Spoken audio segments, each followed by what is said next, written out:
Situated just uphill from the mighty Allegheny River, one cannot help but notice the picturesque rural scenery that envelops St. Mary's Church. But this remote setting is no accident, for the small parish of St. Mary's served an even smaller and more remote community, commonly referred to as Redbank Village. Originally constructed as part of an Episcopal mission in 1872, for many of the local parishioners, it was the only church they knew, making St. Mary's role that much more important. It was just houses down there. Yeah. It was 25 people, and what percentage do you think of the people of that village came to this church? Back then, I'm trying to think of the people that didn't come. Was any? Gee, I can't imagine how many people. They were all. See, the Schusters came here, the Smiths, and my grandparents, and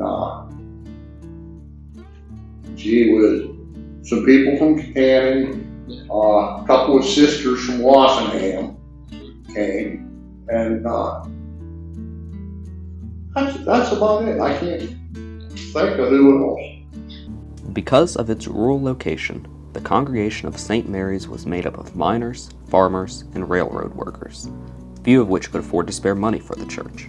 Yeah, we all went to the Pittsburgh Diocese for the financial records, and what was it? It was like $200 every single year to maintain the church, but the offerings was about $14 at the most, and it was like that for at least, I would say, 100 years. Oh, yeah. So yeah, it was. Well, times were really tough. Yeah, and you kind of put eating first, and then God. It came after eating, after you had a full stomach. Sometimes you didn't have a full stomach. Hardly. yeah. St. Mary's was always looking for money, as all congregation. So they had a meeting after church to discuss how they were going to raise more money. So Stevie stood up and he said, I have the solution to the St. Mary's problems. If they just put a nickel in the collection plate like I do every Sunday, we wouldn't have any problems. But the nickel was a nickel then. Unsurprisingly, there was almost always a deficit between offerings from parishioners and the cost of operating the church. And over the years, as you would expect, the Episcopal Diocese of Pittsburgh became more and more reluctant to meet that deficit. That's interesting. So you said that you've been to the diocese conventions a few times. Yes. How did the Diocese of Pittsburgh view St. Mary's? They, especially the Episcopalians, better recognized us. We were so far on the fringe of the diocese, and without a huge congregation. As I said, they were going to close it, and then Bill McChesney went down and pounded the bishop's desk and said, "You're not going to close St. Mary's." So they were actually very happy to get rid of this church when the push came to shove down in Pittsburgh, because leave them with the maintenance and insurance and all that with an empty building. Yeah, they looked at us like an astronomer would view Pluto. The Earth being the center, we're Pluto. And the Diocese of Pittsburgh, for the Anglicans, viewed us, I think, as another galaxy. Wow. Well, they were so short of priests, and we couldn't get one. If you wanted to be your projects, if you want to fund your projects, you really need to be on good terms with the rectors of parishes like those, because you're not going to get a great deal of money from the national church. And for parishes like the one you're studying, it is precisely that they are out in the hinterland. They are often, especially if they're missions, they are constantly in search of money, and the ability of the bishop to actually do anything to change their situation is remarkably circumscribed. Even well into the 20th century, being an Episcopalian was often unheard of.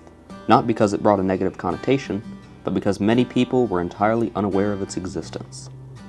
You said that the Episcopal Church in Pittsburgh was overshadowed by the Presbyterian and Catholic Church. Maybe you care to elaborate more on that? Yes, largely because I think the Presbyterians got there in numbers slightly ahead of the Episcopalians, who, as I'm sure you're aware, and if you've been reading the book, you'll have got some of that, or indeed if you have your own knowledge of the denomination, the post, the sort of the early national period for the Episcopal Church is a rather fractured time, in many cases rebuilding a church that was trying to shake off the association with being on the wrong side during the War of Independence. And so you get in, while there is a strong sense of mission amongst a subset of Episcopalians, as they're coming to be called, there's also not much institutional machinery behind them. Which means that when people get to places like Pittsburgh, they are often largely concerned with just trying to hold together the few persons who claim to have an Anglican pedigree. Whereas the Presbyterians who are already there do have more institutional support behind them, and also perhaps a better sense of what they want to be in the new order. Obviously, in the end, even the Presbyterians are overtaken by more evangelically minded groups, but nevertheless, they become, as it were, the apex of Pittsburgh Protestant society. At least that's my impression. I have not gone into the Presbyterianism in great detail, but that's just the impression I have. So whereas in further east, you might well, you know the old saw about there's a kind of, if you're a Protestant, you rise through the ranks. So you might start off as a humble Baptist, then when you've made a bit, you might find a good middle-class Methodist congregation, and eventually, if you really make it, you can end up an Episcopalian or a Congregationalist.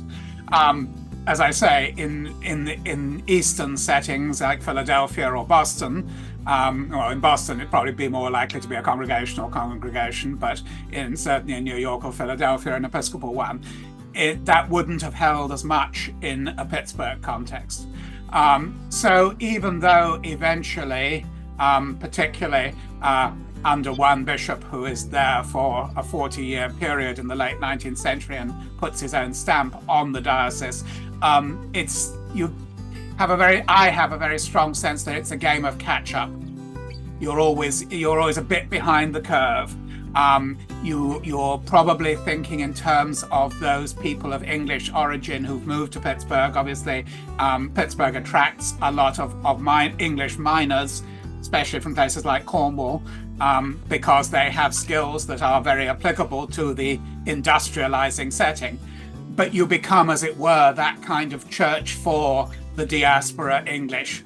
And then everything else is kind of secondary. Would you agree in, like, say just like this general area, like the Madison Township area, that the Episcopal Church just was like under like the what would the word be, under the shadow of basically the Presbyterian churches and the Methodist churches and the Lutheran churches, which were when I was growing up, a lot of people didn't know what an Episcopalian was. I told them, and they just looked at me funny, like, what's that? When I was in high school, I told them I was an Episcopalian, and they looked at me funny.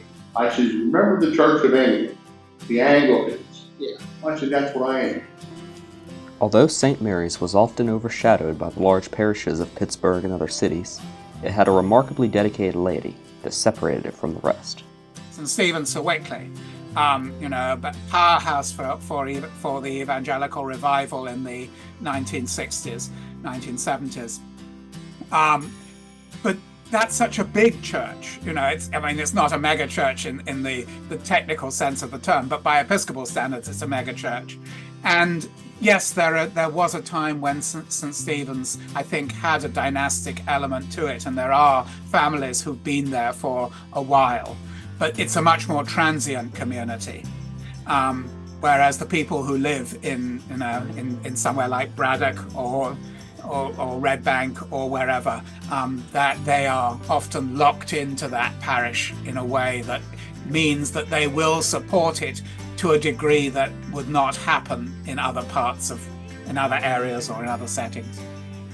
The people that come here back then, this is the only church they went to. Yeah. I mean, this was the focal point. We had one lady, I'll never forget this. The railroad trains go by sometimes and set a fire. I don't know, the bad wheel bearing or what. And it catch these whole hillsides on fire. So this one lady, it was like 2 or 3 o'clock in the morning, the wood started on fire. She brought a bucket of water and a shovel up here next to the woods and was going to help put out the fire so it didn't get the church. Wow. Yeah. Now that's dedication. And that happens several times. The force would catch on fire. Oh yeah. And that people, At least once a year. at least once a year, and people would come and try to make sure that it doesn't touch at least the cemetery. Right. That's But that was in like the middle of the night. Usually the fires were through the day. Yeah. Then there was enough manpower from the different fire companies to help. As time went on, the Episcopal Diocese of Pittsburgh grew tired of footing the bill for such a small rural parish. These financial issues were only hampered by a diocese-wide shortage of clergymen, so unfortunately for St. Mary's, they began looking for opportunities to remove the parish from their network. But certainly in the period we're talking about, in the 1910s, 1920s, 1930s, there is no question that the diocese, is an autonomous body relative to the national church, which means that if you're a wealthy diocese like Philadelphia, well and good, although obviously even Philadelphia is hit by the Depression. If you're a poorer diocese, and Pittsburgh is, well, it's not the poorest, it's definitely not up there, there will be consequences. And the consequences include precisely those things to which you just alluded, that, just how often even things like just basic maintenance, how do we keep the roof from crashing in? Today, the St. Mary's property sits in private hands, where its history can be maintained for future generations to appreciate and look back on as a bastion of Christianity in an often forgotten part of America.